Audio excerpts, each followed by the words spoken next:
যখন কোনো বান্দা সূরা ফাতিহার একটা করে আয়াত বলে আলহামদুলিল্লাহি রাব্বিল আলামিন, সঙ্গে সঙ্গে আল্লাহ জবাব দিয়ে বলেন হামিদানি আবদি, বান্দা তুই আমার প্রশংসা করলি। আর রহমানির রহিম যখন বলে আল্লাহ বলেন আসনা আলাইয়া আবদি।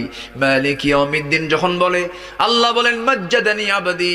এরপরে যখন বলে ইয়াকা না'বুদু ওয়া ইয়াকা নাস্তাঈন পর্যন্ত যখন বলে আল্লাহ বলেন বান্দারে তুই আমার কাছে কি চাস, প্রাণ খুলে চা রে বান্দা। ইহদিনাস সিরাতাল মুস্তাকিম থেকে শুরু করে নিয়া ওয়ালাদ-দাল্লিন পর্যন্ত যখন বান্দা বলে তখন আল্লাহ বলেন বান্দা নামাজের মধ্যে এমন প্রেমের খেলা খেললি বান্দা, তুই যা চাইলি সব আমি আল্লাহ কবুল করলাম। ওই বান্দা যখন রুকুতে যায় আল্লাহ তখন অস্থির হন।